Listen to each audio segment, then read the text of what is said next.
Welcome to the Love That Guy podcast. We are your hosts. I'm Ronnie Gene Blevins. And this is Brenden Reynolds. He got third all for billing at the end of each picture. That don't really mean much, he would say with a grin. But he held my hand tight when he poured his name out. Only 4 or 5 names down below Errol Flynn. We are the show that celebrates the journeyman actors, the actors we all know and love, and even though we might not always know their names, we inevitably see them in film and television and think to ourselves, we love that guy. Yeah, man. So we are almost in September, like late days of August, and Dog days. Yeah, and we have a lot of good guests coming up. Today we wanted to do an episode, I think, where we just kind of touch base and talk about some stuff that was going on with us. Yeah, and some projects that maybe I'd been working on, and but you know, we do have a slate of good guests, from Michael Cudlitz to Kelly Garner to a couple that I don't want to say just in case they slip through the cracks. right. You know, it's important. I don't know if people necessarily know this, but I kind of book these guests just based on like reaching out to to like friends, acquaintances on Right. social media, you know. Your network.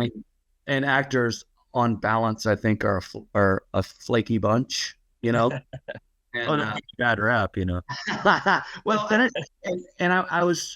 think there's a lot of people that are like that I approach and they're like, really, like, you want me on the show? Like, I think it's like, yeah, It's cool. I mean, I can't believe how many people have been, you know, how many of our guests recently have said they've been listening to the show and they're fans and stuff. It's pretty awesome. yeah, and I do think that like I think about it like when I get asked to be on a podcast, oftentimes I'll do the same thing because I'm like, Yeah, right. why do people give a shit? Yeah, I mean, Yeah, like, right. why do people give a shit about me, or particularly if I don't have anything to talk about? You know what I mean? Yeah. It's like, well, maybe when there's something coming out. So whenever I contextualize it with my own experience of having people ask me to be on the podcast, then it makes sense that people, you know, it runs the gamut. And some people are just busy, but at any rate, There's always something to talk about. My experience with the actors that you guys either have too many things to say about things, or they're a little bit more reserved, and you're like, you don't want to talk about. yeah, Maybe, but it's like one or the other. It seems like, but yeah. Well, yeah, it's been good so far. The recent guests have been amazing. yeah, man, really good, and I think we've been blessed. You know, I would like to get it to a point where we're actually going once a week instead of twice a month. Right. But one thing we are going to do is we're going to add a Patreon page, right? Yeah, awesome. And I think what we'll do is we'll have a third additional episode a month, Right. listeners. And sometimes it might sit around a guest. Other times it might be a very specific topic. Like, you know, when me and you talked about, it might be like you know, moving to LA, or you know, you know, kind of a nuts and bolts of, you know, relating experience, you know, relating from our own experiences, because we do we have some really great loyal listeners that are just starting in their career, you know. Sure. One of our There's so many good things that come out of those conversations. You know, every once in a while we'll cut something out. Maybe we can release some little nuggets of nice little highlights from some of the interview episodes. Yeah, because we haven't had any advertisers Right. yet, you know, and that's been by choice because we didn't. I hate the ads. Yeah. Yeah. And so, you know, so this is a way to it's to get a little extra content out to people who are really intrigued, and you can tell how many people, you can tell like every time an episode drops how many people, no matter what, you know what I mean? They're like, we appreciate the loyal listeners. That's encouraging. Yeah.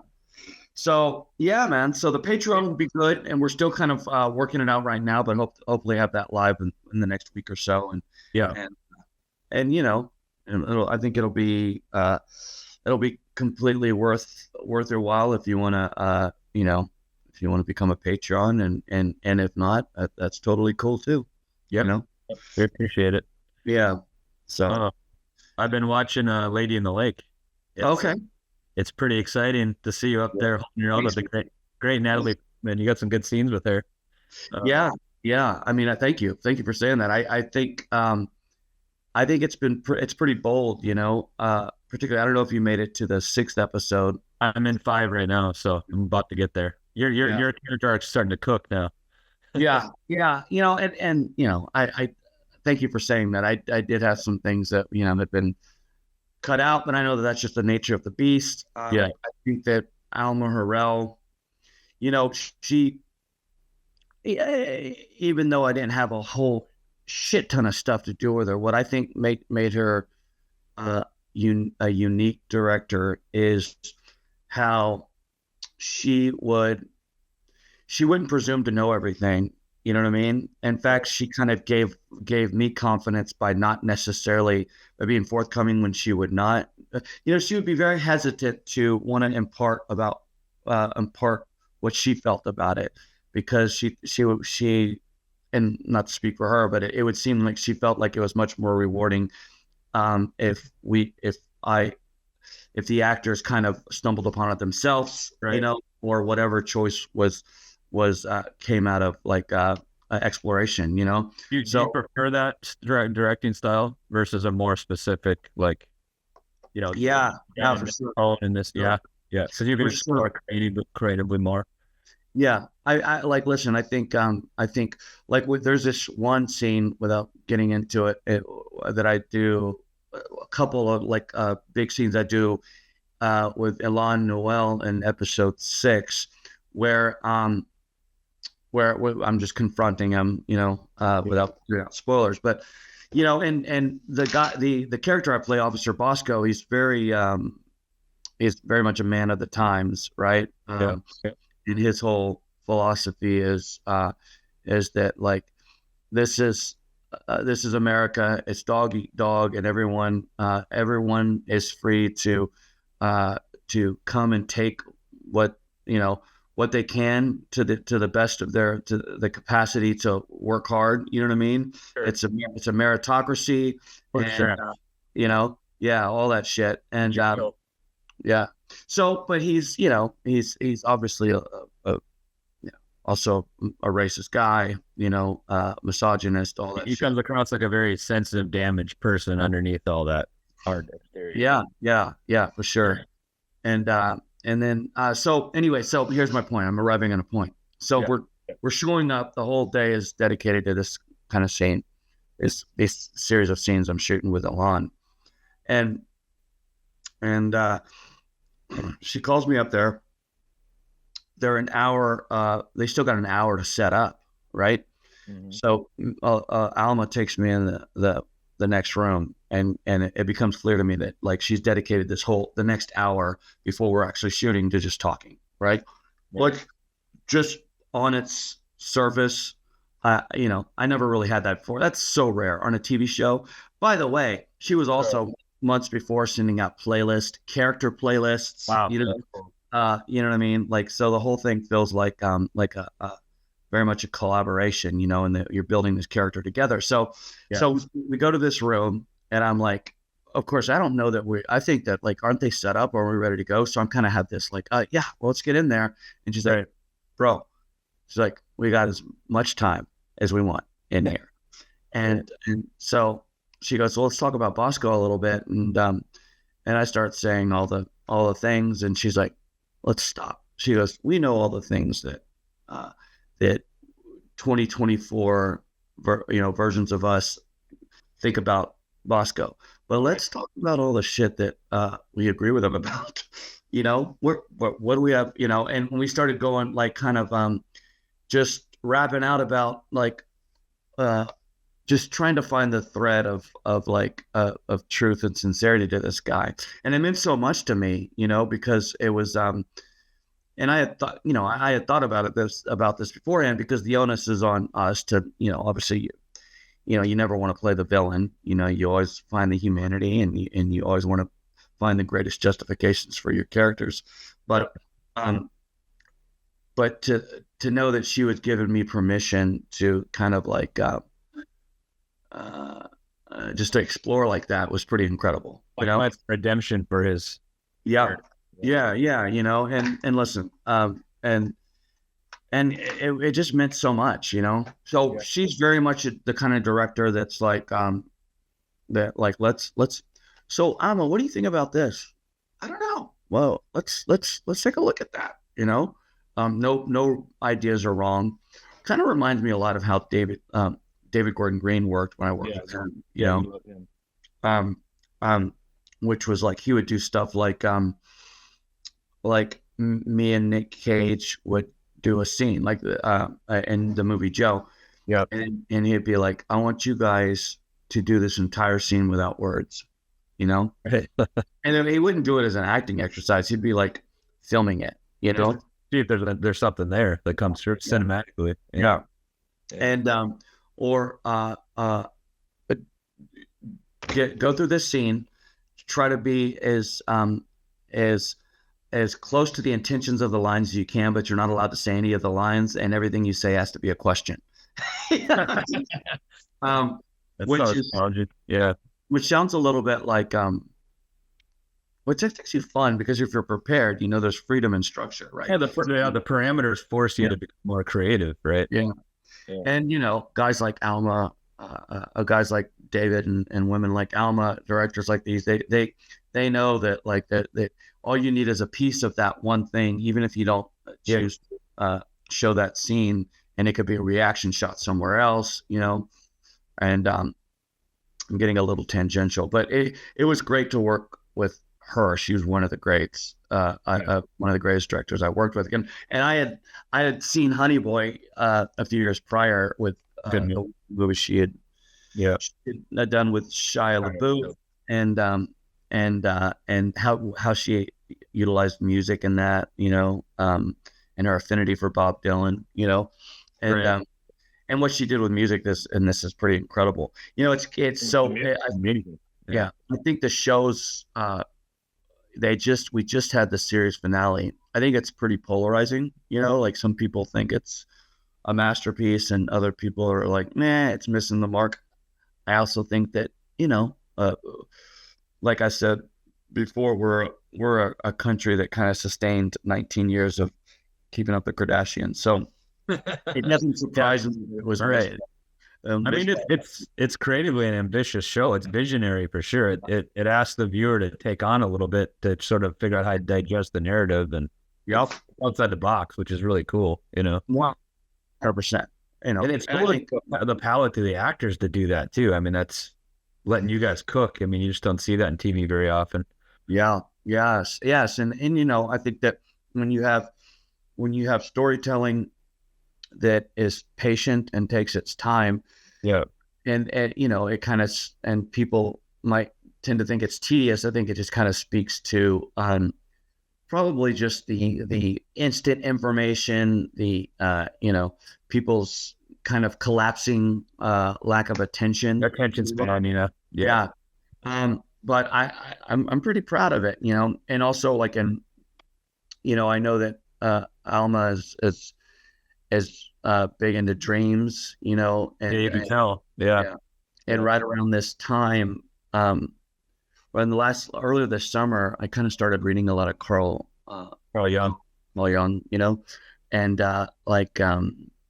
like active imagination, and learning about dreams, and learning how to talk to your, interpret your dreams and talk to your unconscious. And so when I saw that episode 6, which was pretty much all a dream, it kind of blew me away, man, because that's cool. What she was doing. She believes that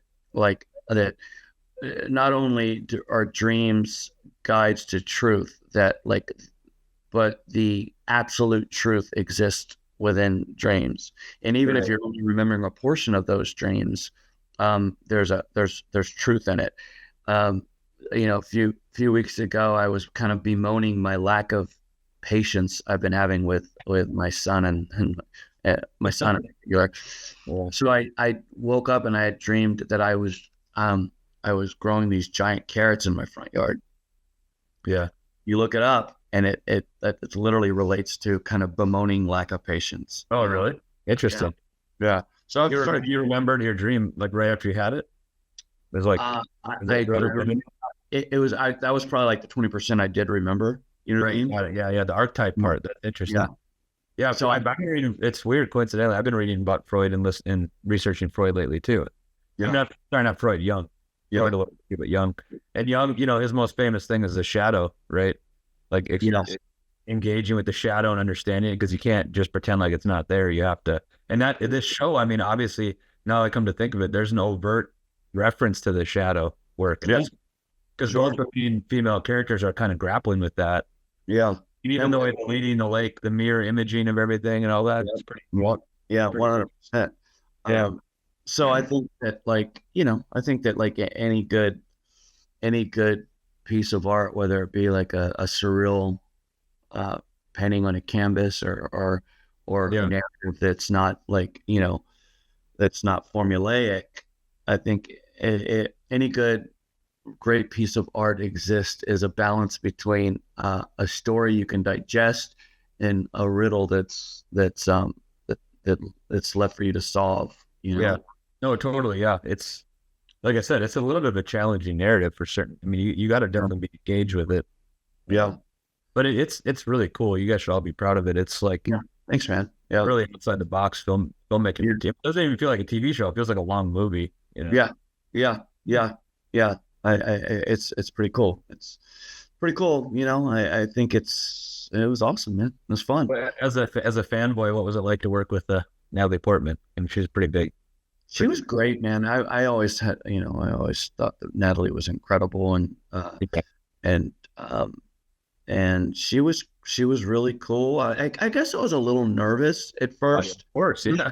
But not nervous in a like I was letting the nerves come in, because I knew that I'd given my character, his motivation is that he's a little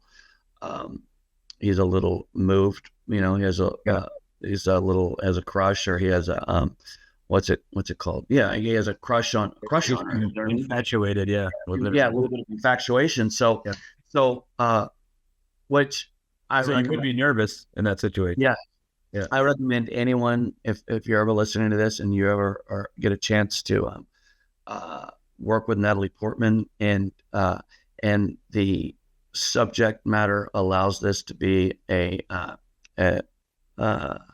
intention of a character, then choose that, because all you have to do is be in a scene with Natalie Portman, and you'll just have that that kind naturally of like well, like that's pretty funny. But the nerve can't be from you, the person, the actor. It's got to come through the character, right? Yeah. Well, it's going to play into the character's situation. Well, what's the difference, right? Well, yeah, that's interesting. I'm not an actor. I don't know. I'd have a hard time separating that, I feel like. Yeah. Well, if it's not authentic to the character, you can't allow your own personal emotions if it doesn't fit the tone or template of the character, right? I would. And you can always make it work somehow. Yeah. Oh, right. I would say before, I would say I'm much like, if there's nerves that are coming up or anything that's coming up, I'm about to do this movie, and I was talking to the guy who's playing the lead, a buddy of mine, and he was saying how, God, he's like, I got to get inspired, because I'm kind of feeling like blah about everything. So he's been watching a bunch of old Cassavetes, and oh, nice. And Gina Rollins just died, and so we were sharing a lot of stuff on her, and I go, but his character is very disaffected, and slowly becomes more disaffected throughout the movie. And I was like, I think so. I told him, I said, I think that you might want to consider the fact that the unconscious has already given you the gifts of where this character is going to be in a few weeks. In fact, I think that it's probably I should probably lean into that. Like, you should probably lean into that, like lack of inspiration. Just, you know what I mean? Yeah. And So it kind of like what we're speaking of, I feel like the unconscious has the truth, right? Yeah. And when things come up via dreams, just like an impulse idea, you know, the more open you are to it, the more, you know, truth is going to be revealed through it. Like almost like the unconscious knows everything, you know? Yeah, I think it's a different dimension of reality that you exist Yeah. in. Have you ever had like been half asleep, or like you're half asleep and then you woke up and then you thought, oh my God, I just had the most like the most cohesive monologue that made so much sense. Yeah. You know? I feel like I've written entire movies and stories in my sleep. Oh, I've done that too. Yeah. And then you come out and you're like, ah, fuck, I can barely remember any of it. But it's just frustrating. Yeah, exactly. Yeah. I don't remember my dreams hardly ever. Yeah. I'm sure I dream, but I hardly ever remember. Maybe once a month I'll remember one. Yeah, but I think I don't think it's as important to remember all your dreams as long as you remember a portion of it, because like I feel like it might be like maybe you dream, maybe the dream was you wake outside and there's large carrots growing in your yard, and then you look up and there's a black moon, and you go back inside and you can't find your keys, and then the toilet's missing when you go to the bathroom, right? Like they might not all be connected, but each one of those has something to deliver. Like symbolically, it means something. Yeah, the archetypes. Yeah. So I've been a bit not journaling, but as much as just like writing down. Okay, carrot, you know, large carrot in front yard. You know. Well, that's a good idea. I mean, there's enough research on it where you could probably find some meaning on all that. You know. Yes. Yeah. And what's really intriguing is not like the obvious stuff, like the right. Let's take something that's not as like a flying dream. You know, right. A flying dream is pretty positive. It feels like you can do anything. You're just stepping into your potential. I don't know necessarily what it means, but I imagine it's something like that.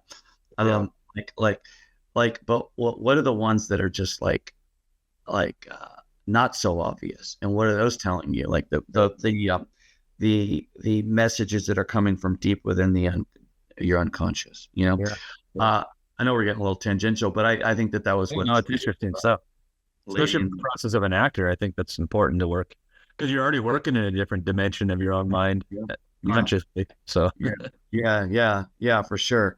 But I do think that there's like if you're preparing to play a role, and then you're like, and things are coming up, I think you need to look at like, because we think that like, oh, I'm okay. I'm starting this movie on September 4th, you know, so I'm sitting down these 2 hours to go over my script and write notes in the margins and think about things, you know, but it's not like but it's staying with you. You know what I mean? Your unconscious is processing all that, like it's processing, you know, because our unconscious is like infinite wisdom. It's God. You know what I mean? Connected to everything. Yeah, it's connected to everything. So I think the volume of the work you do is important, because maybe there's just little bits that are worth hanging on to, but you got to have the volume of output to get the little things. Yes. Yeah, like it's cumulative, right? Yeah, it must be. It doesn't matter. Like, you know, I like this movie I play this guy who's knows his way around a gun, like, you know what I mean? Right. So he's the gun, he knows how to dismantle a gun, you know, and he's teaching that, you know, so I've been spending time at the gun range with this guy who knows a lot. You know, I'm not going to retain much of any of it, but if I retain one thing, just one thing that makes you look more authentic when you're. Yeah. And also, let's say out of all those sessions at the gun range, all I learned was, you know, pass off the gun like this, and it's called a magazine, not a clip. But what really counts is the 10 hours I spent there. You know what I mean? Yeah, sure. Well, what's in that, I think that confidence comes throughout all the work. You know, but that's all subconscious, right? Yeah. And there's some muscle memory there probably too when you're muscle memory. Yeah. Yeah. So what movie is that for the new Western you've been working on, or what was that? oh no, I just got back. Yeah, that's all wrapped, right? I did a movie with Aaron Eckhart, which was great, man. He's such a uber serious guy. Oh, really? Yeah, not a lot of jokes on set. And I love them because I love them. But like if I'm working with someone who I don't really know, Yeah, I don't have a beat on like, how he is. Oftentimes what I'll do is I'll listen to him like on a podcast, a couple podcasts. Yeah. And I'll say, okay, well, what's he like, And he's kind of as I suspected, he's very serious, and he takes the work very serious, which I kind of love, by the way. Okay, sure. But and interestingly enough, I like when I was studying, I had a really great breakthrough in working on Neil LaBute plays. One Neil LaBute play was in the company of men. Yes, which Eckhart, which made him a star like overnight. He told me like, dude, overnight. He goes, I went to Sundance with Company of Men. I couldn't get into a party. I was like crying. What am I doing here? We're on Saturday. Saturday it premiered on Saturday night. It's like the sky. Called me on the phone. I want to work with you. Like it was like straight out of a movie. That was a crazy time because the indie film thing was just exploding. And that was a really low budget movie. Really low. He gives a powerhouse performance, like really like a dark satirical commentary on masculinity and what do they call it? Toxic masculinity. Yeah, for sure, 100%. Like I don't know if we talked about this, and he maintains, well, you couldn't make that movie today, but I think probably not. I don't think you can make any of those Neil LaBute movies. Yeah. But like so in the past, what I've kind of because the only reason that I'm an actor is because it's just it's a chance to have greater participation in films, which I love because I'm a fan, right? And it's kind of like from as far back as I can remember. But in the past, what I've done is I've been kind of like, let me get this out of the way. I'm a big fan. I love you. This is how you influenced me. This is the movies I loved. I see you. I love you. Thank you for your work. Now let's get to the work, right? But it took me a long time to realize that this kind of glad handing at the top of the experience of being on set kind of created this like power imbalance. You know what I mean? Where I'm tipping the hat. You know what I mean? And oftentimes when I'm playing, oftentimes I'll play the bad guy. Oftentimes the nemesis being this actor that I just kind of glad handed. You know what I mean? Yeah. It's fine, but I just don't. Sometimes I wouldn't feel right afterwards. I feel like was that like a cheap sort of like attempt to ingratiate myself? Also it would make me think, was that some sort of way for me to hedge my bets? If I'm not kicking ass at front, I'll get a little grace because I just that's an interesting political point of view. Like I wonder what the better especially if you don't know the guy very well, you don't know his psychology. No, and you don't know. I was gonna. But if your feelings are honest, I think that's always the sure.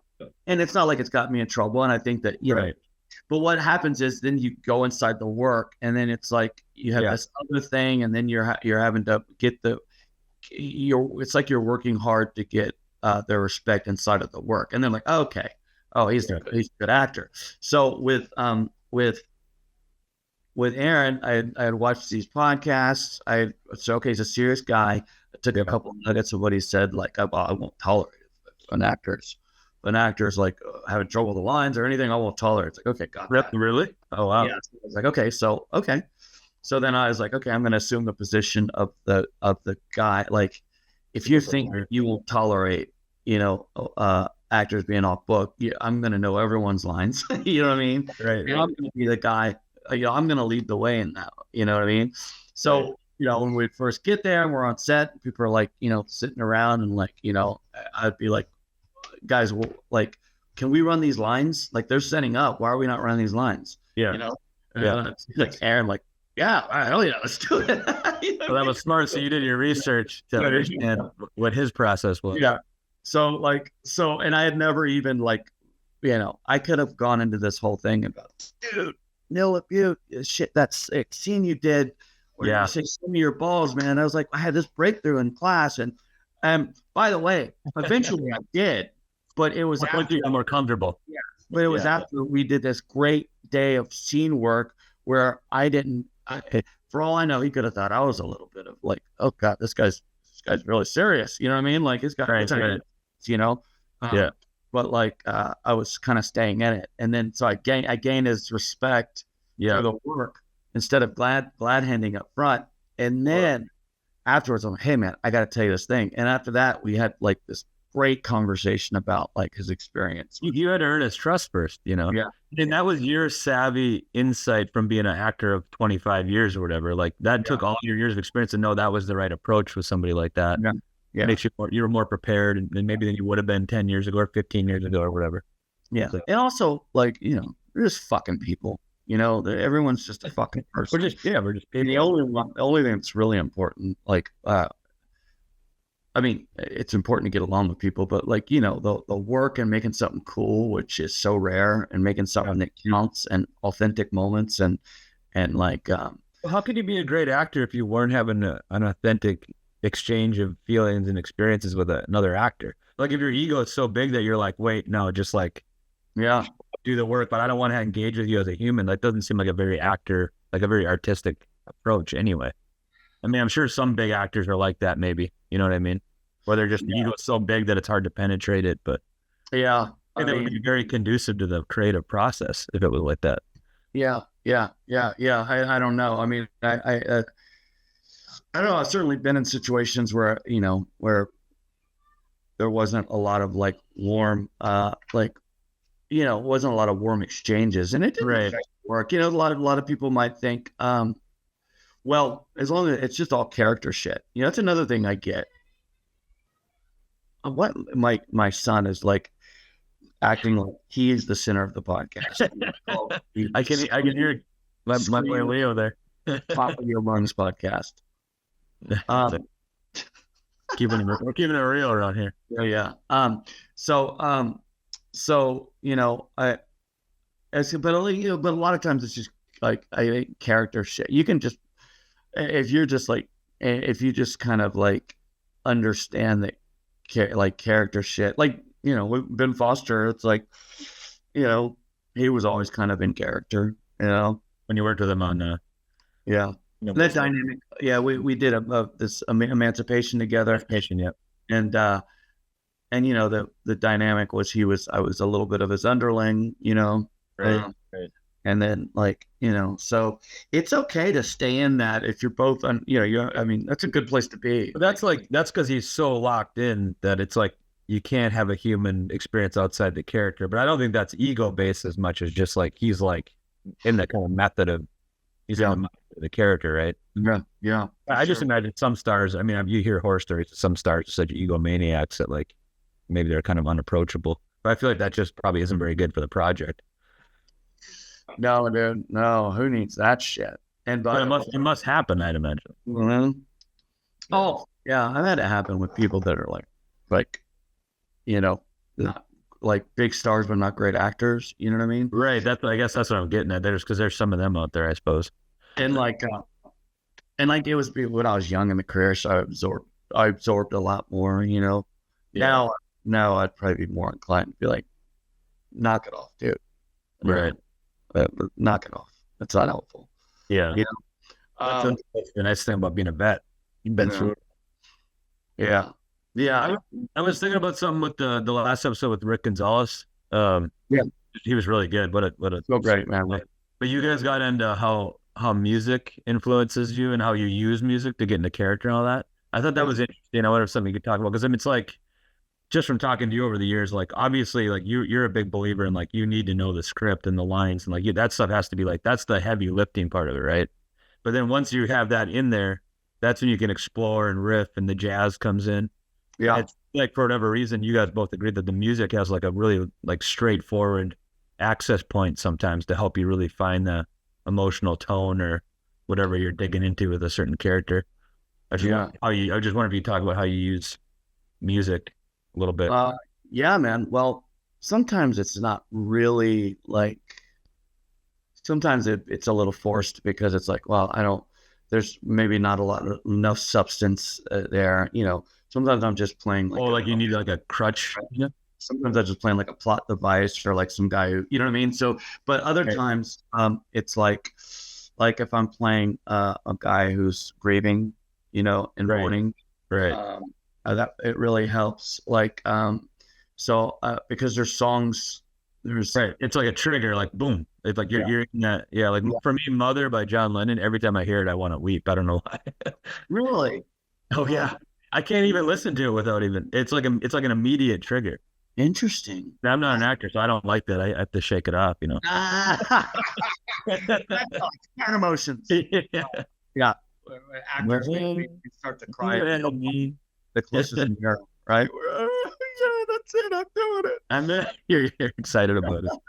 Fucking, we're all wackadoodles. So you're saying you use it really tactically, like when you need to trigger a specific thing, not so much for like the general character emotional. It's a vibe, it's a vibe, right? Like, yeah, because we were talking to Rick. It's like you can't play words. You have to say the words, but you can't play words, right? Sure. You know what I mean? Like words don't, they matter, but they don't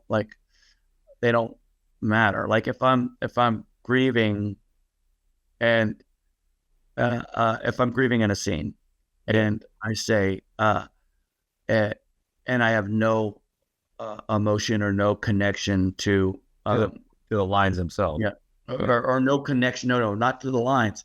If I'm in a scene and I'm an actor, and I'm supposed to be grieving, but I have no grief, but I say this beautifully written line, then it's much less impactful. Right. Than if I'm in the grief and I say something that doesn't even make sense. Right. Doghouse. We're seeing the great. We're not remembering what we're saying as much as we're remembering how how as a audience, how we were made to be felt by having this experience with the actor. So that's why when they say, and maybe it was Stanislavski, I don't know. You don't play words, you play she, pretty sure she didn't say you play vibes, you play emotions, but like, you know what I mean, that's what really counts. And there are songs that, like, if I listen to like Paul Simon, Only Living Boy in New York, I love it. or that's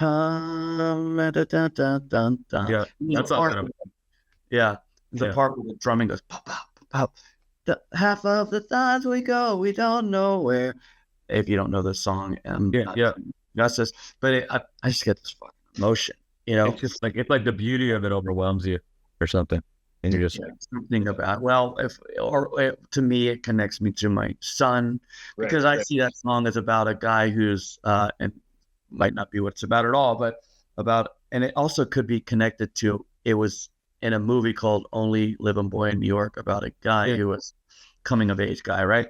But like I contextualize it with my son, who's gonna go through so many challenges and so many firsts, and he's trying to make sense of life. And what happens when he's 18? We have boys that are similar ages and they're best friends. Like what all these firsts and how life is going to be hard. And when I listen to this music and I think about my son, and it just it puts me in this space of sadness, vulnerability. Yeah. And it's immediate. You can use it as like a tool that just like gets you there.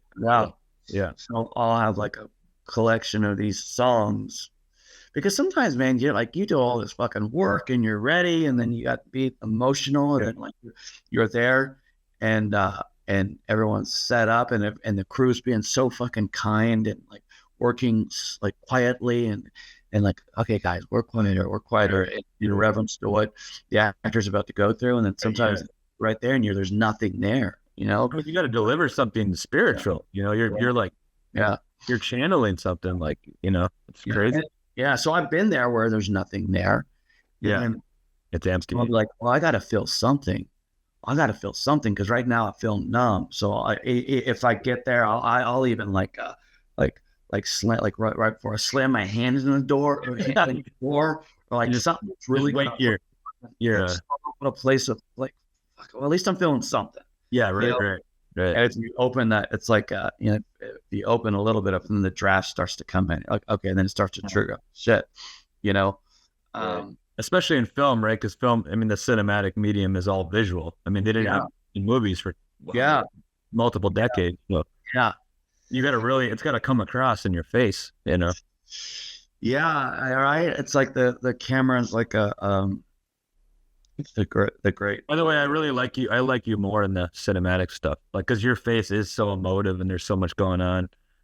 Like your performances in like Lady in the Lake and the movies you've done versus some of the TV stuff. But I mean, any actor probably prefers to work in those.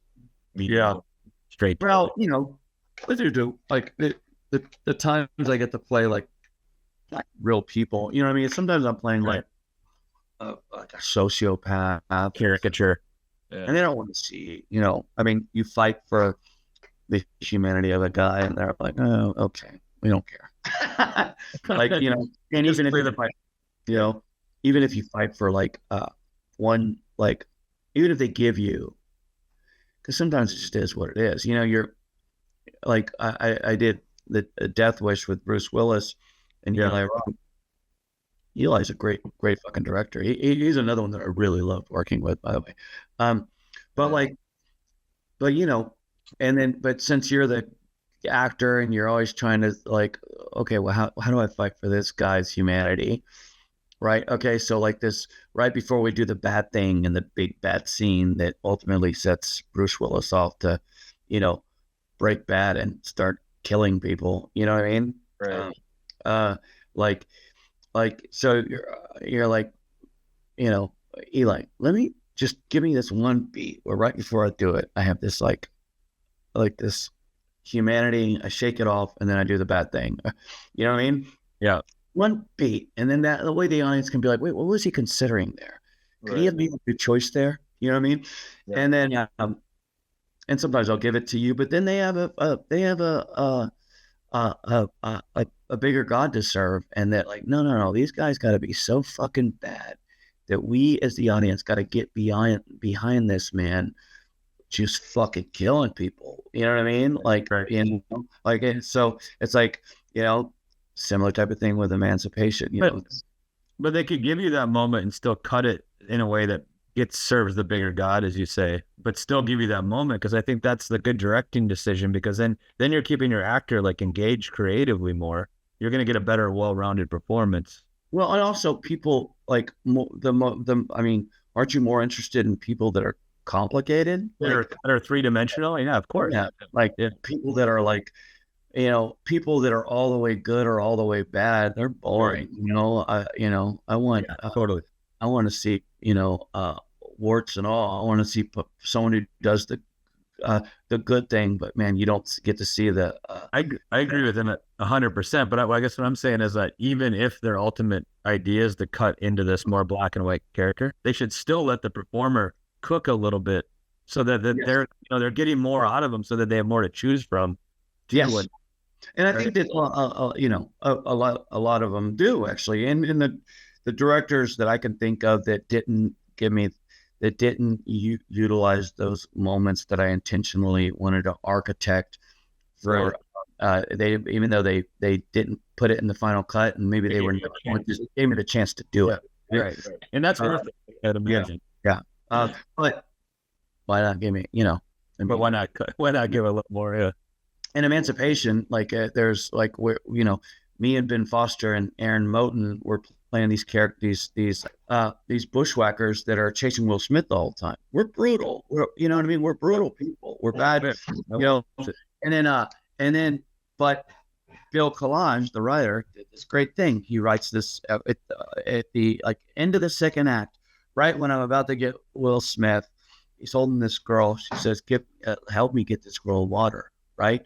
And I say, and I'm like, well, like, yeah, okay. I'll let him get the water for the girl. Like, what the fuck? He's letting this girl get water. And then right when I'm having this moment in humanity, giving her the water because people are complicated, not all bad people are all the way good, and vice versa, then Will Smith kills me.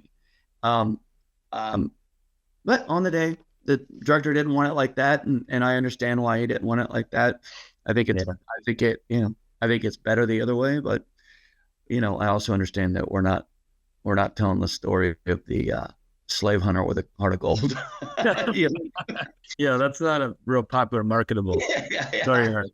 Yeah, I get that we don't want to see that. I get that we want to see, and ultimately, especially in film, it's a director's medium, so you're kind of a hired gun, right? It's kind of like their thing. 100%. But I can't wait to see you direct something again. Yeah, thanks, man. I've never directed anything. Well, that's true. Yeah, but you've been pretty involved in the creative side of it. A few things. I produced a couple things, but I never really involved. Never too. Yeah, a little bit. Never. Yeah. You should direct something. You, man. I loved what you directed too, man. Oh yeah, I made a little visual poem. Yeah. Cost me some money, but it was fun. Yeah. I love the medium. My thing with trying to be in the film industry was like, I couldn't go through all the compromises it would take to make a living in it. Because to me, the art form is what it's about. And once I realized I couldn't go in that direction and make it something I could make a living doing, it was just, Right. I mean, some people find a way. I couldn't figure it out. Yeah. Can you imagine? Because it's such a there's such a chasm split. Yeah, chasm. Yeah, chasm. Like between the money guys so frequently are not creatives.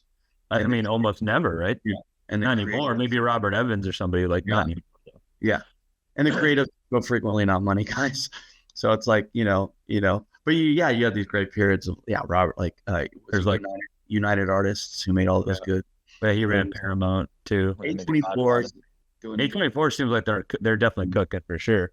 I mean, Ari Aster, they got some pretty awesome, visual people working with them, and that's great for as long as it lasts, and then those people move on, and then HBO was what kind of started contemporary television with the greatest show ever made, Sopranos, and then everything after that was trying to do a version of that. Something anti-hero, like how are we gonna thank God they did that, right? Thank God HBO let that happen, because then you got a whole golden era of TV that sprung out of one root. You get Mad Men, you get Breaking Bad, you get The Wire, you get like so much stuff that comes out of that. Yeah, man. Yeah, for sure.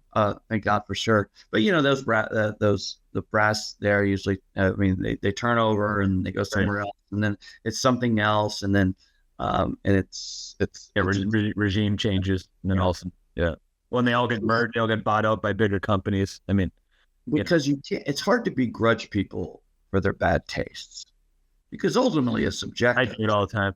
I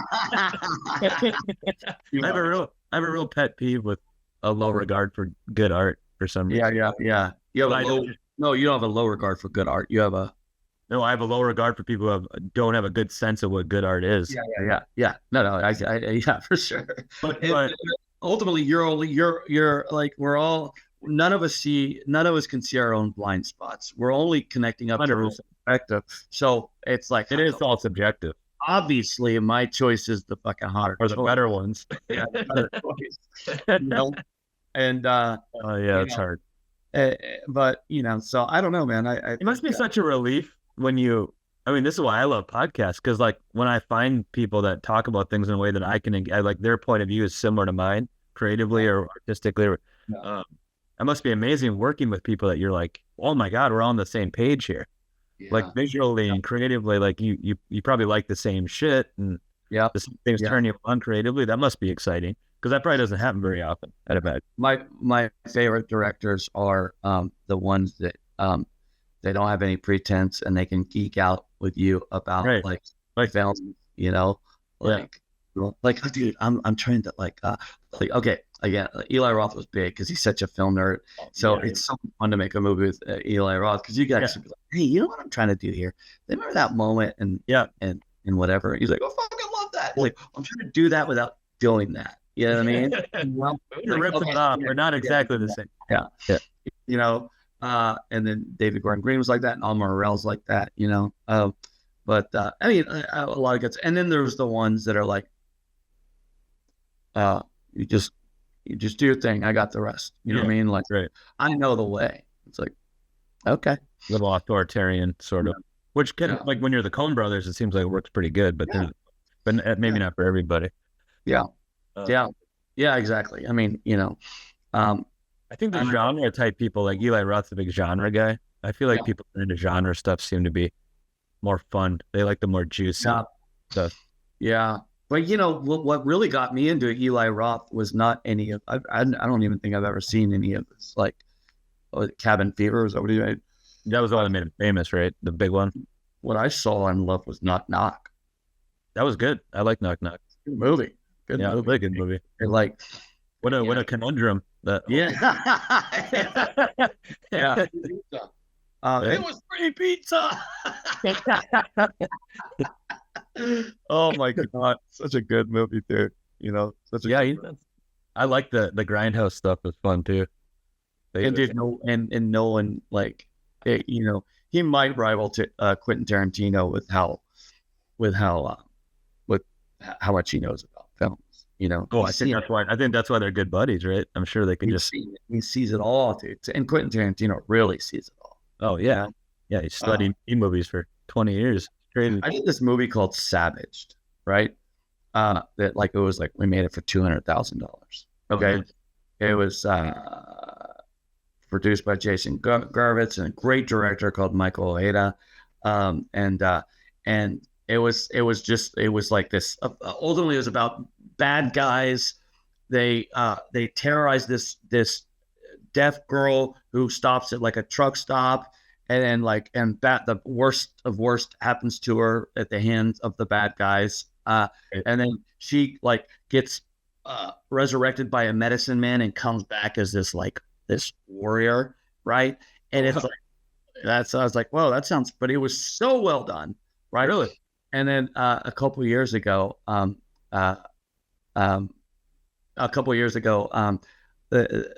Quentin Tarantino was on a website and was on a podcast, and they asked like, well, what is a movie that you'd seen lately that no one's heard of that they should see? And he was like, well, I saw this movie called Savaged. Really? He's talking about the movie, and he's like, and everything, and he goes, and everything about it shouldn't work, but it works so fucking good. And the bad guys are actually really authentic, like bad guys, like really fucking like. He's like saying all these things about like this little movie we made that I didn't even know if it was distributed. You know what I mean? And he was like, how did he see it? What year was that? We probably made it 10 years ago, and he saw, I think COVID maybe. COVID. I mean, it's crazy a guy like Tarantino would still be digging into stuff that's that obscure. Because he's looking for guys like you. He's looking for somebody to work with that's in. Yeah, well, I don't. I think he likes to find those diamonds in the rough, you know. Yeah. Well, maybe that would be cool. I mean, I would love. I mean, he's definitely. I mean, he was sat through Eli Roth with the edit of Death Wish, so he's definitely did he? Definitely seen my work. He's familiar. Yeah. He's definitely never worked with him, but one more, right? One more opportunity. Yeah. Yeah, man. So, yeah, brother. So I think, we're gearing up for the fall, and we got good guests, and I think that our Patreon, if you kind of like this little back and forth that me and Brendo had, I think it's going to be a version of this. You know what I mean? Maybe even maybe even a little more topic oriented. You know what I mean? Yeah, so I was thinking maybe we can get into the movie thing on the next one. Yeah, that's the whole thing. Yeah. So but I love this, man. This is great. It's a great way to mix it up, and we'll do stuff with the Patreons, like what as much as we can. Try to get information out to the Patreons ahead of time. Maybe they can ask questions. We'll do shout outs. You know what I mean? Take some emails or something. Yeah. That's great. I mean, as much as we can. Sometimes we're kind of run and gun, and we have, because we don't work with like a like managers, and it's all kind of like, hey, bro, what are you doing tomorrow? Can you, like Michael Cudlitz, we're going to get him in here. And he's, but he stays so busy. He's like, all right, definitely, shit, I'm so sorry I can't do today. Definitely, next Sunday. So it's just about, right. Yeah. But yeah, not easy business booking people that are busy. Yeah. Yeah. You got anything to plug besides Lady in the Lake? Like you got coming out or anything this year? Nothing that's got official release dates. Nothing that's really got an official release, but I'm working on some things coming up that I'm super excited about. I should hear more about tomorrow. And I'd say Lady in the Lake, man, go watch it. Like, really cool. It's a fun time. Yeah. I think that there's something to really, really glean from this director, the tapestry of what's going on in that show is rich. There's a lot of levels to it for sure. I started watching Bad Monkey as well. Oh, really? I haven't started that one yet. It's fun watch, man. It's fun. Yeah, it's just, it really rides the line between like a murder mystery and given Vince Vaughn. Oh, that's the Vince Vaughn. Yeah. It's on my queue. I want to check it out. Yeah. Is it funny? Is he? It's funny, but it's not a comedy. But it's kind of like a dark comedy kind of detective thing. Yeah, it's really good to see Vince Vaughn because he's kind of has it's a good character, man. He give him enough room for the comedy and enough room for the drama, but it's also not it's not True Detective season 2, and it's not Wedding Crashers. It's like it's just great blend, which I think it feels like he's super free in, and sure. it's obviously a talented guy. Yeah, not just comedy. Yeah, that's cool. Yes. That up, sure. Apple TV's been doing some great shit. Yeah, man, they really do. I think that I heard they're cutting back, but really? And who knows? We'll see. Who knows? Yeah, they've been good to me, man. I'd like to go work with them. Yeah, sure. You've had 2 big things down there. Yeah. Probably just an accident, but I don't think there's anyone in a boardroom somewhere. Yeah, let's get Ronnie in there. I said them. Well, you never know. You never know. They do some outside the box shit like that. That one that Joel Edgerton was in. Where like, what was it called again? He creates this black cube and you can walk through different dimensions in it and stuff. Okay, bro, you're not gonna believe me. Years ago, okay, I wanted to write this thing, and I started writing this thing called it's the opposite of deja vu. I'm getting the title of it, but it was so similar to what he's writing, but it was so like I couldn't even explain it to myself. Like I would write it and I was like, well, maybe this will start to but when I saw this show, what's it called? Is it called? Why am I not remembering what the hell it's called? It's not called Dark Matter? Dark Matter. That's it. Yeah. I was like, that's what I'm really cool. I was trying to do. Like, I can't, like living in alternative realities, kind of. Exactly. Like, but those worlds get. Jetami is like Jetami is the opposite of the title of it was Jetami, which means it's a French phrase meaning no, that's not it. That's I love you. No, that's not. Jetami. I don't know. It must be French. What I'm trying to say is the opposite of deja vu. Opposite of deja vu. Anyway, fuck it. I digress. Deja vu. This is the moment where the chart dips. Use some AI. Déjà vu. Déjà vu is the feeling that something is unreal or unusual, while at the same time knowing it's something you're very familiar with. Right. Interesting. Yeah, it's crazy, man. It's crazy how much content's coming out. Like that Numi Replace was an Apple TV show called Constellation. That was really cool too. She's an astronaut, and there's like an accident up there, and she comes back, but it's like her consciousness split and went into like a different reality or something. Whoa. And now like her daughter realizes that she's not the same mommy that left. It's wild, man. Yeah. That Severance show too, where like they go to work and then they have amnesia about so in their work reality, they're always there. Yeah. It's a crazy one too. Yeah. And then they did a little, yes. Yeah. Which Oh, you know what? I know we're getting really tangential here, but like, what have they done any good simulation shows? Like speaking to like this idea that we're living in a simulation. I feel like they're all kind of hinting at it, but they like no one's directly Yeah. done that story yet, which Yeah. would be well. I mean, that's what the Matrix is, really. I mean, that's Maybe. that's the Gnostic simulation theory, basically. Or also kind of in a way, Jim Carrey, what is it? Where he's living in like the one man simulation for the reality show. Oh, the Truman Show. Yeah, yeah, that's the one man. Yeah, that's an interesting one too. That's a cool movie.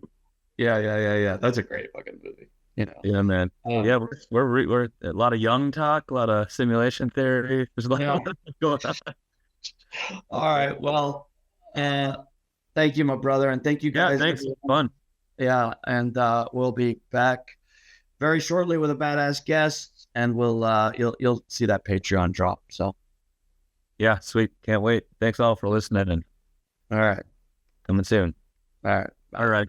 Peace. all right.